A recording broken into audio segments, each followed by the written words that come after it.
Most people don't struggle with knowing what they want. They struggle with holding it clearly, consistently, and long enough for it to shape their actions, which may explain why manifestation has such a divided reputation. Some dismiss it entirely.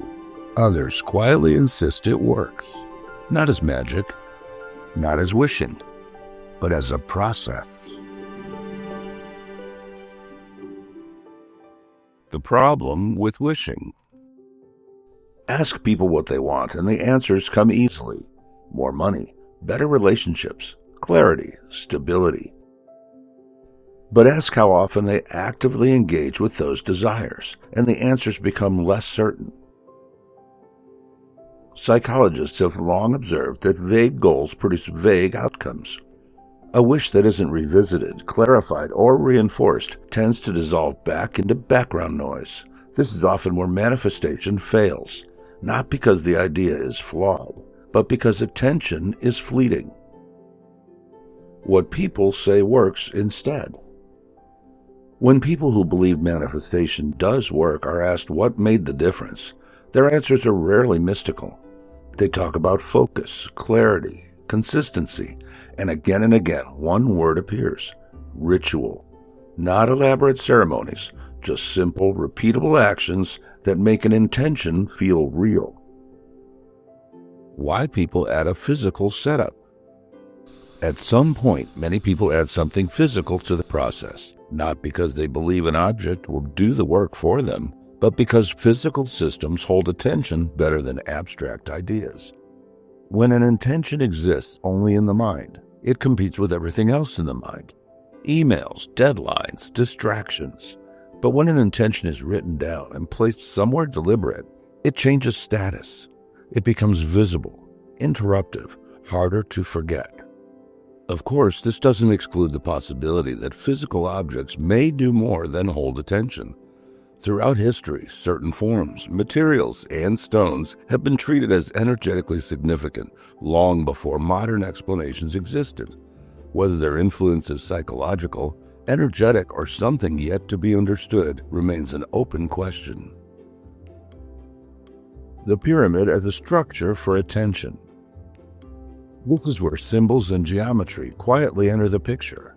One object appears frequently, the pyramid. Not always for mystical reasons, often because it's symmetrical, stable, and unmistakably intentional. The human brain responds strongly to ordered shapes. A pyramid signals structure, a base, a direction, a point of focus. Placed over an intention card, it creates a visual hierarchy. This goes here. This matters. This is not random.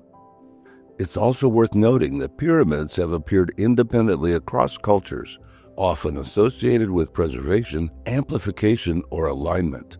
That repetition alone invites curiosity, even if explanations differ. Why crystals enter the practice?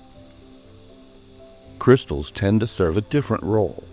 Rather than structure, they add meaning. People select stones associated with themes: focus, confidence, abundance, calm. Not necessarily because of scientific proof, but because symbols help the brain encode intention. A crystal becomes shorthand. Instead of rereading a paragraph, the mind registers, this is about growth. This is about stability. This is about clarity. Meaning becomes compressed and easier to revisit. Some would argue that crystals offer more than symbolism. Their consistent internal structures, piezoelectric properties, and historical use in timekeeping and electronics suggest they interact with energy in measurable ways, even if how that translates to human intention remains unclear. The role of the intention card. Almost universally, the anchor is the written intention. Writing forces precision. A vague hope becomes a sentence becomes a commitment. Placed beneath a pyramid alongside selected crystals, the intention is no longer passive. It has a location, a ritual, a presence. Seeing it daily doesn't guarantee results, but it does guarantee reminder, and reminder is often the missing ingredient. A practical example.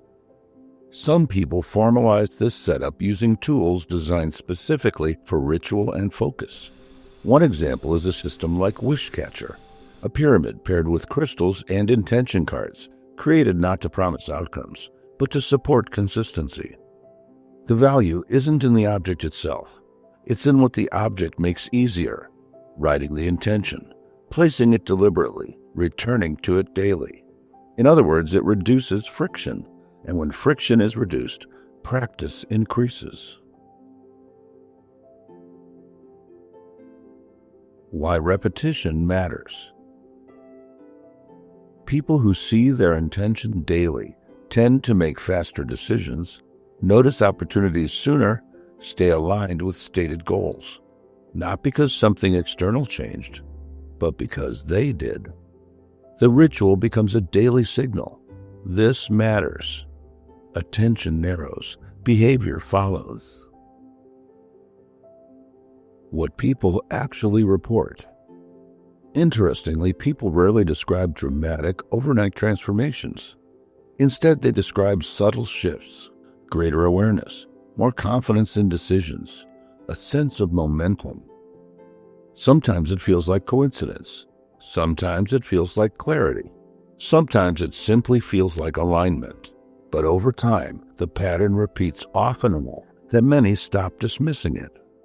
At that point, the question often shifts. Not, is it real, but what part of this process is doing the work? Manifestation may not begin with the universe responding. It may begin with attention narrowing. And once attention narrows, behavior changes. There are many mysteries we have yet to solve. Not long ago, the idea that music could travel invisibly from a phone to a speaker without wires would have sounded implausible. Today, it is ordinary. What once seemed impossible is now simply understood. In the same way, it's not unreasonable to imagine that there may be forces at work within crystals, within geometry, within human attention, that are not yet fully explained. That possibility does not require belief. It only requires openness, and openness historically has been the starting point of most discoveries.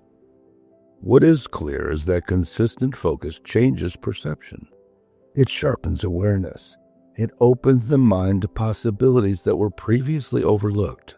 And over time, those subtle shifts guide choices, often subconsciously, that shape outcomes. And that may be why, throughout this process, those who benefit most from manifestation rituals rarely talk about miracles, but often talk about focus. And focus, as it turns out, has always been powerful.